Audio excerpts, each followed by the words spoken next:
नाशिकमध्ये जाऊया, मुख्यमंत्री बोलतायत।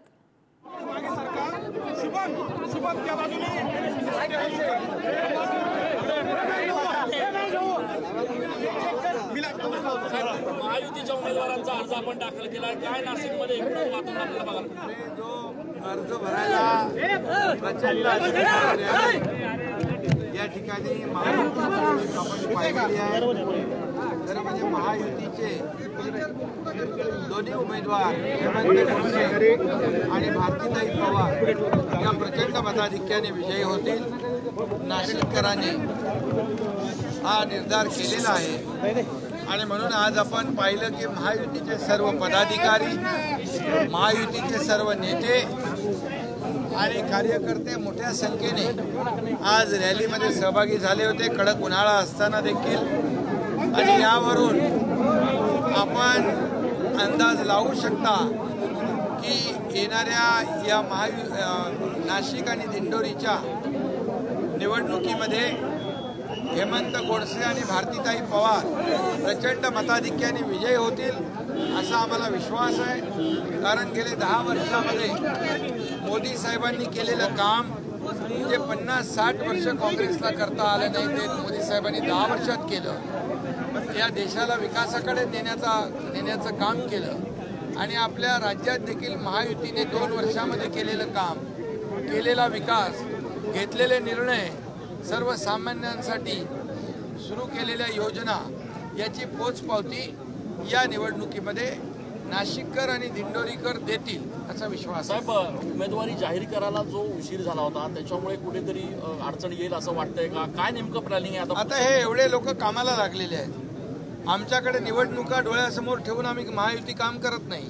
निवडणुका आल्या मग तयारी करायचं, आमचं 24 तास काम चालू असतं। आणि म्हणून महायुतीचे सर्व कार्यकर्ते फक्त निवडणुकीपुरतं काम करत नाहीत किंवा घरी बसून काम करत नाहीत, फेसबुक लाईव्ह करत नाहीत। त्यामुळे आमचं काम 24 तास चालू असतं।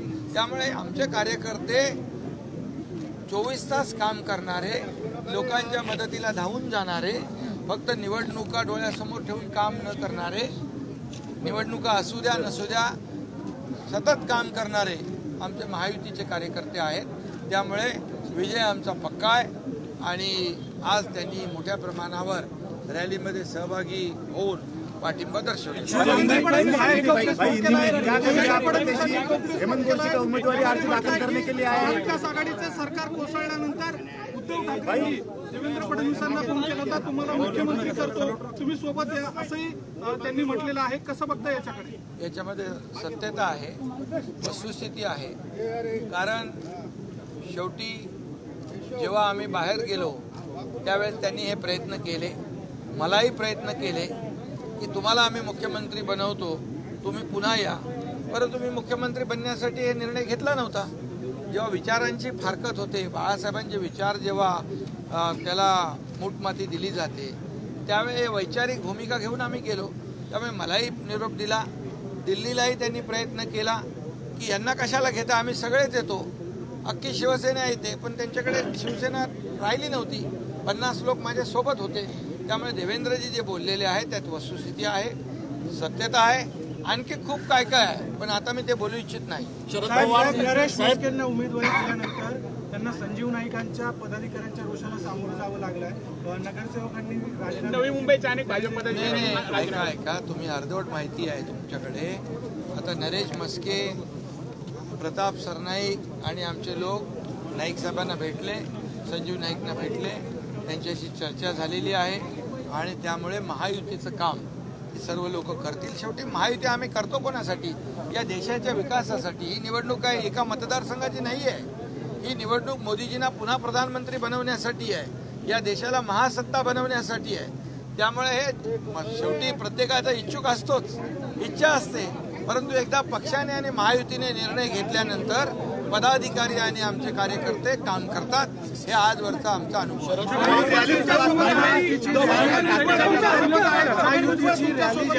ठाकरे गटाच्या कार्यालयासमोरून येत होती त्यावेळेस त्या ठिकाणी मशाल पेटवून डिवचण्याचा प्रयत्न करण्यात आलेला आहे। अरे त्यांच्याकडे काय काम राहिलंय का डिवचायच्या शिवाय?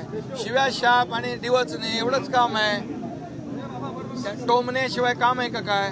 अरे ते आम्ही काम करतोय, आम्ही काम करणारे लोक आहेत, आम्ही त्यांच्या टोमण्या बिमण्यावर लक्ष देत नाही. म्हणून तुम्हाला एकच सांगतो, त्यांना आता काम उरलेलं नाही.